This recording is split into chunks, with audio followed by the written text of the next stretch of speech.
तो मैं आपको बताता हूँ। 6 का स्थानीय मान, तो देखो 6 कितने नंबर पे आ रहा है, चौथे नंबर पे। तो ये 6 के बाद कितनी संख्या है, 4, तो 4 जीरो लगा दो।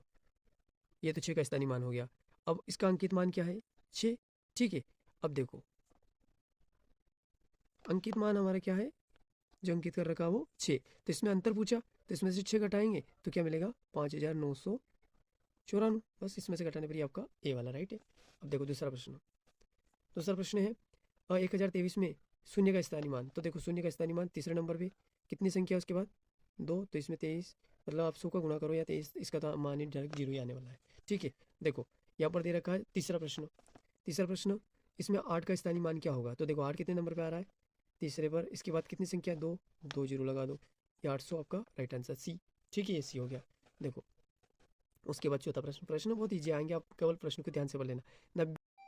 चौथा प्रश्न, 90,099 को निम्नलिखित रूप में लिखिए। ये आप कर लेना, बहुत ईजी है, इसको मैं नहीं बताऊंगा और कमेंट में जरूर बताना कौन सा आंसर होगा। देखो निम्नलिखित में से कौन सी अभाज्य संख्या नहीं है। तो अभाज्य संख्या की परिभाषा मैंने बता रखी, जो खुद के अलावा किसी के पटिपाड़ा में नहीं आता है। ठीक है, देखो निम्नलिखित में से कौन सी अभाज्य संख्या नहीं है। तो आप देखो यहाँ पर अभाज्य संख्या मैंने बता रखी, जो किसी के पटिपाड़ा में नहीं आया उसे अभाज्य संख्या कहते हैं। तो यहाँ पर ये तीनों तो सब किसी के में नहीं आती, ये 11 के पटिपाड़ा में आता, तो डी आपका राइट आंसर। देखो अगला, निम्नलिखित में से कौन सी एक अभाज्य संख्या है। तो देखो अभाज्य संख्या उसे कहते हैं जो खुद के अलावा किसी के पटिपाड़ा में नहीं आती है। ये आता है, ये आता है, और ये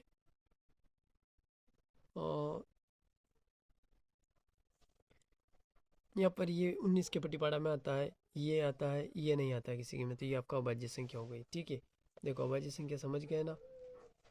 7,05,500 संख्या को ये आप कर लेना। ठीक है, ये मैं इतना इजी प्रश्न में नहीं बताऊंगा। देखो 50 से 100 तक कुल अभाज्य संख्या है। तो देखो ठीक है, 53, उसके बाद 59, 61, 67, 71, ऐसे आप निकाल के, जल्दी निकाल के स्पीड से निकाल सकते हो। और ये जो किसी के पटिपाड़ा में नहीं आती वो वैसी संख्या। ठीक है, देखो अगला करते हैं। तीन अंकों की सबसे छोटी संख्या है। देखो 3 अंकों की सबसे छोटी इनमें से कौन सी हो सकती है, ये तो बड़ी है। 3 अंकों की सबसे बड़ी संख्या ये है, ये तो है ही नहीं, इसमें 0, और ये आपकी सबसे छोटी। देखो दोनों है इसमें, 11 सबसे छोटी है, ध्यान रखो ना, 3 अंकों की सबसे छोटी, और 999 सबसे बड़ी, 3 अंकों की। ठीक है, 3 अंकों की पूछे तो बड़ी हो गई। देखो अगला करते हैं। देखो 5 का क्या मान होगा, है ना। तो देखो किसी भी संख्या पर ऐसे डिग्री में मान रहता है ना, तो उसका मान हमेशा 1 रहता है। क्या रहता है, 1, चाहे वो कुछ भी लिखा रहो। तो आपका ये 5 नहीं है, इसका मान क्या है, 1। ठीक है, यह याद रख लेना। देखो अगला करते हैं प्रश्न। प्रथम 2 अभाज्य संख्याओं का गुणनफल। तो प्रथम 2, 2 और 3, ठीक है, संख्याओं का योगफल। तो देखो 2 + 3 = 5, तो आपका 5 ही वाला राइट। देखो इनमें से सभी, ये देखो ये प्रश्न है ना, वह अभाज्य संख्या बताइए जिसकी इकाई स्थान पर 5 हो। तो देखो तो अभाज्य संख्या उसे कहते हैं जो किसी के पटिपाड़ा में नहीं आती है। तो ये सब आती है, ये नहीं आता, तो डी इसका राइट आंसर, डी। ठीक है, अब देखो 13वां प्रश्न,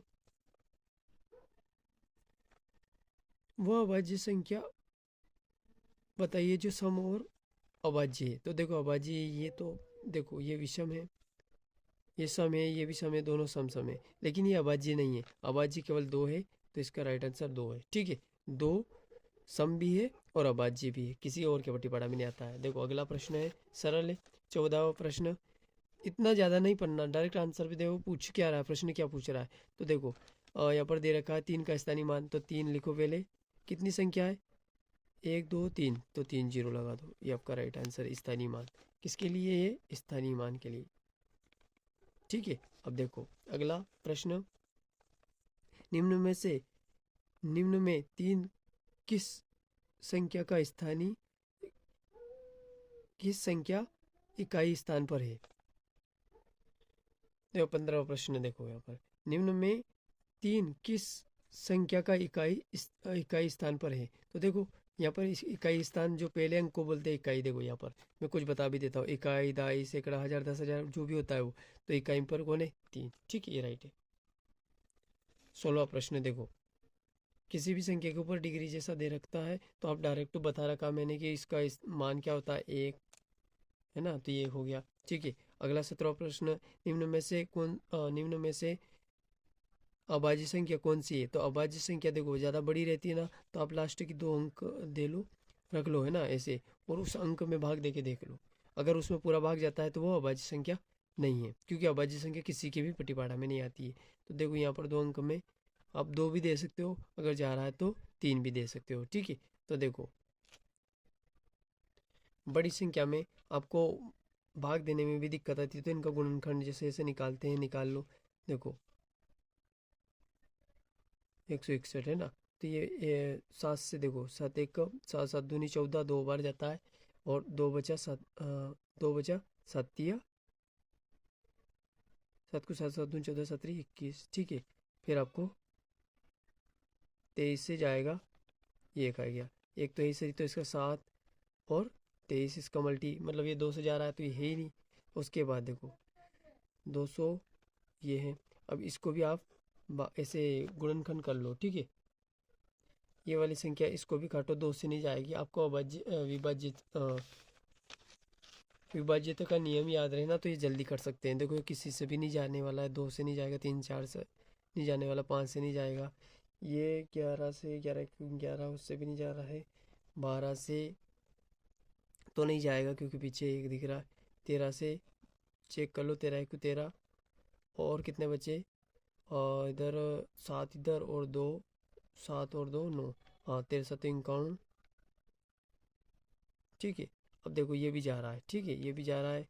उसके बाद आपका लास्ट कौन बचा है, 73 51, है ना, ये किससे जाएगा, 3 से नहीं जा रहा, 10 ने 3 13 हो रही है, ये जा ही नहीं रहा, 2 से नहीं जा रहा, 3 से नहीं जा रहा, 5 से नहीं जा रहा, 6 से नहीं जाएगा, 7 से नहीं जाएगा, 7 7 7 35, 2 बचे नहीं जा, 8 9 10 किसी से भी नहीं जाने वाला है। आपका यही सी वाला राइट है ना, जो नहीं जाएगा वो अपने को मिल गया तो अच्छा है। देखो पहले ऑब्जेक्टिव ऐसे देख। अब अगला 18वां, दो लगातार विषम संख्याओं का अंतर क्या होगा। तो लगातार 2 विषम संख्या, तो आप देखो विषम संख्या 1 और 1 3, इसका माइनस करेंगे, अंतर, अंतर का मतलब होता है घटाना, तो इसका अंतर करेंगे तो क्या मिलेगा, सम, 2 मिला, तो ये आपका राइट आंसर 2 है। ठीक है, ये उसके बाद देखो यहाँ पर दे रखा है 28,308 में आए 8 के 2 स्थानीय मानों का अंतर क्या होगा। देखो 2 स्थानीय मान दे रखे हैं, तो आप देखो पहला अंक 8 ही है, तो इसके आगे कोई संख्या नहीं, तो 8, उसके बाद 8 कितने नंबर पे, 1 2 3, तो उसके बाद जितनी भी संख्या रहती है वो लिख दो, 8 लिखकर कितनी संख्या है 3, 3 जीरो लगा दो। इसका अंतर बोला तो इसमें से 8 घटा दो। ठीक है, तो बचेगा 7,992, ये कहाँ पर है, ए वाला राइट। ठीक है, इसी प्रकार से अगला प्रश्न करते हैं, 10 और 20 के बीच में कुल अभाज्य संख्या। तो देखो आपको कुछ ऐसा लिखना पड़ेगा। देखो 10 के बीच में 11 13 15 नहीं 16 17 17 19, और कोई बच गया, 15 है, 16 है, 17 है, 15 16 14 है, तो आपको कितनी मिल रही है, देखो इसके अलावा और कोई नहीं मिलेगी। ठीक है, तो आपकी 4 अभाज्य संख्या है, ऐसे निकालना पड़ेगा जल्दी से, है ना। देखो अगला प्रश्न, 46,890 में 4 का स्थानीय मान और अंकित मान में अंतर। तो देखो 4 स्थानीय मान कितने नंबर पे यहाँ पर है, और इसके पास संख्या कितनी है, 2 और 2 4, तो 4 लिखो, पहले 4 लिखो, उसके बाद कितनी संख्या है 4, तो 4 जीरो लगा दो। आपको अंकित मान की बताया ना, तो वो अंकित मान जो रहता है वही अंकित मान, तो इसका अंकित मान क्या है 4। ठीक है, का अंतर, तो ये 4 का अंतर हो जाता है, जब इसमें से घटाते हैं तो क्या आ जाता है, ये आ गया, है ना, 39,936, यार इसका राइट आंसर है। ठीक है, अगला, 2 अभाज्य संख्या 2 अंकों की सबसे छोटी अभाज्य संख्या, तो वो क्या है 13 है, क्या है 13, ये 13 सॉरी 13 नहीं 11 है। वह संख्या क्या है? 11 है। 13 तो इससे बड़ी है, तो 2 अंकों की सबसे छोटी अभाज्य संख्या। ऐसे प्रश्न बनते हैं, ठीक है। अब ऐसे भी इससे बड़ी भी पूछ सकता है, तो आप ध्यान में रखना। देखो, 2 अंकों की बड़ी से बड़ी अभाज्य संख्या अभी बोला था और प्रश्न भी आ गया नीचे। तो देखो, 2 अंकों की सबसे बड़ी अभाज्य संख्या क्या होगी? ये भाग जाता है, ये जाता है, ये जाता है, तो संत्यानु सी वाला संत्यानु नहीं जाता है। आपको मैं बता देता हूँ, 2 अंक मतलब 2 संख्या ऐसे होनी चाहिए। 3 अंक तो ऐसे तीन अंकों की, तो इससे बहुत सारे प्रश्न बनते, तो आप ध्यान रखिएगा, ठीक है। अब यहाँ पर वो बताया है सबसे छोटी अभाज्य संख्या क्या है, तो 2, ठीक है। एक मत रख देना, एक अभाज्य में नहीं आती है, गिनते नहीं है, तो 2 इसी ये वाला प्रश्न आपके एग्जाम में आ सकता है, ठीक है। बड़ा प्रश्न है, 3501 से बनी सबसे बड़ी संख्या। तो देखो, बड़ी संख्या के लिए आप पहले सबसे बड़ा अंक लिखो, फिर उससे छोटा, फिर उससे छोटा, और ये ऐसे बड़ी संख्या बनती है। सबसे और सबसे छोटी संख्याओं का योग, तो सबसे छोटी में सबसे छोटा अंक लिखना आपको, है ना। तो देखो, 1, 0, उसके बाद 3 और 5, ये हो गया। अब इनका योगफल, उसने योगफल की बोला तो योग कर दो, 5, 4, 3, 6, 6345। ये कहाँ है? ये यहाँ पर ए वाला। अगर इसको ये भी बता सकता इनका अंतर, तो ये अंतर इसमें माइनस हो जाता, ठीक है। बहुत सारे प्रश्न बन सकते हैं, लेकिन आपको सीखना क्या है, बड़ी संख्या कैसे लिखोगे। सबसे देखो, इनसे तो सबसे बड़ा अंक उससे छोटा, उससे छोटा, मतलब इनको घटते क्रम में लिखते जाना है और उसको बढ़ते क्रम में कर देना। देखो, 26वां प्रश्न, वह छोटी से छोटी संख्या कौन सी होगी जिसे किसी सम संख्या में जोड़ने या घटाने पर प्राप्त संख्या विषम हो। तो देखो, हमें कुछ भी करोगे हमें क्या प्राप्त होगा? विषम। तो इनमें से वो संख्या क्या है? 2। अगर हम इसमें से वह संख्या सम घटाएं, तो सम 2 में से 2 घटाएं 0 आ जाएगा। तो वह संख्या क्या है? 1 है। 1 में आप 2 घटाओगे तो भी आपको 1 मिलेगा। अगर इसमें 2 जोड़ोगे तो भी आपको 3, मतलब इसमें विषम ही मिलेगी आपको। सम 2 जोड़ेंगे या 2 घटाएंगे, सम जोड़े या घटाएं, आपको विषम ही मिलेगी। देखो, ये 27वां प्रश्न में जिसको संख्या अंकों में शब्दों में लिखना वो मैं नहीं बताऊंगा, वो आपको ही करना है। मैं 28वां प्रश्न बता रहा हूँ, इम्पोर्टेंट भी है। देखो, यहाँ पर 29वां प्रश्न है। देखो, 43,062 का 10 के घातों में विस्तारित रूप से लिखिए। तो देखो, 10 के घात में कैसे लिखना, मतलब घात 10 की रहनी चाहिए। तो आपको देखो मैं पहले संख्या लिख के बता देता हूँ। इसको हमें विस्तारित रूप में लिखना और 10 के घातों में लिखना। तो देखो, पहले आप 4 लिखो, ठीक है। उसके बाद 10 की घात में लिखना, तो देखो 1, 2, 3, 4, तो इसमें 10 की घात 4 कर दो। फिर 3 लिखो, लिख दिया 3। इसके बाद कितनी संख्या? 1, 2, 3, तो इसमें 10 की घात 3 कर दो, क्योंकि इसका मतलब होगा आप इसमें 100 का गुणा कर रहे हो, इसमें 1000 का गुणा कर रहे हो, इसमें 10,000 का गुणा कर रहे हो, ठीक है। और 0, तो 0 का कोई ये ऐसा होता नहीं है। प्लस 6, अब 6 लिख दो। 6 में के बाद कितनी संख्या है? 1, तो आप उसमें 10 का 1 में गुणा करो, ठीक है, 2 में, है ना। देखो, 1 का, देखो 2 में नहीं होगा, 1 का होगा, क्योंकि 6 के बाद एक ही अंक है, तो एक 0 रहना चाहिए, ठीक है। उसके बाद 2 ऐसा ही, और इसमें 0 का गुणा मत कर देना, नहीं तो वो 2 नहीं। इसमें आपकी इच्छा हो तो 1 का गुणा कर सकते हो। बाकी ये जहाँ दिख रहा है आपका राइट होगा। ऐसे आप किसी का भी निकाल सकते हो, जैसे कि अ, इसका आप लिख के कमेंट में बताना कि इसका क्या होगा, ठीक है। 10 की घातों के रूप में इसका निकाल के रखना, आप बता देना कैसे निकलेगा 10 की घात, ठीक है। देखो, उसके बाद 30वां प्रश्न, 30 और 50 के बीच कुल भाज्य संख्या है, तो ये आप कर लेना, ठीक है। 30 और 50 को छोड़कर ये भी लिख रखा है, 30 और 50 नहीं आना चाहिए इनके बीच में। भाज्य संख्या किसे कहते हैं? तो मैंने बता रखा, भाज्य संख्या वह संख्या जो एक के अलावा किसी और से भी भाज्य जानी चाहिए। तो देखो, एक में लिख के बता देता हूँ, 32, 34, है ना। और से भी जानी चाहिए आपका, 33 भी है, 33 भी है, 33, 35, 36, 37 नहीं, 38, 39, 40, बाकी आप कर लेना, ठीक है। देखो, अगला प्रश्न है, ये मैंने बता दिया। अब 31वां प्रश्न है, 100, 500 और 9 में किस संख्या का बोध है, मतलब वो किसके करीब है।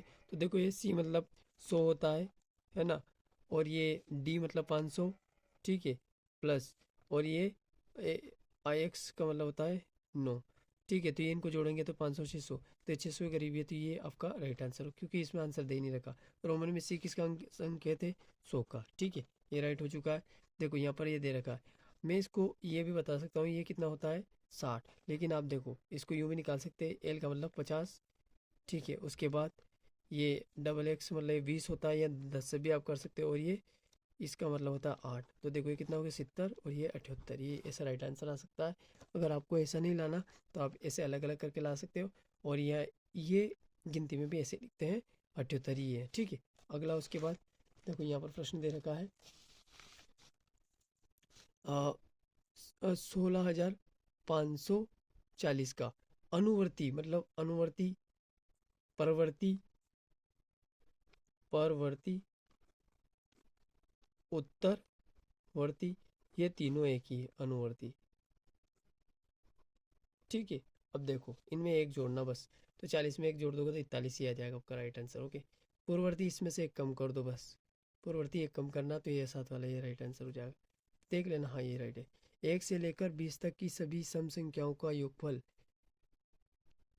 याद कीजिए। तो देखो ये हमने अभी सूत्र लगाया था, सम संख्याओं के लिए क्या है, n+1, ठीक है, और यहाँ पर n, ठीक है। ये n मतलब प्राकृतिक संख्या है, तो इसमें सूत्र में मान रख दो, 1 से 20 तक लिखना है, तो हम n बराबर क्या हो जाएगा 20, ठीक है। 1 से लेकर 20 तक, 20 तक की सभी सम संख्याओं का योगफल, तो यहाँ पर हम 20, 20 प्लस 1, तो यहाँ हो जाएगा 21 गुणित 20, 21 गुणित 20, और 21 दूनी 42, तो ये आपका योगफल ये आ जाएगा सम संख्याओं का, 1 से 20 तक की सम संख्याओं का योगफल, है ना। देखो 36वां प्रश्न है, 1 से लेकर 20 तक की सभी सम संख्याओं का योगफल क्या होगा। तो देखो हमारा अभी मैंने सूत्र बताया एक प्राकृतिक सम संख्याओं का योगफल, ठीक है। तो प्राकृतिक सम संख्याओं का योगफल का सूत्र क्या है, n+1, ठीक है। तो देखो उसने 1 से लेकर बोला, तो हमारा n बराबर क्या हो जाएगा 1, यहाँ पर सूत्र में मान रख दो 1, 1, ठीक है। देखो 1 + 1, ये क्या हो गया 2, और यहाँ पर 1,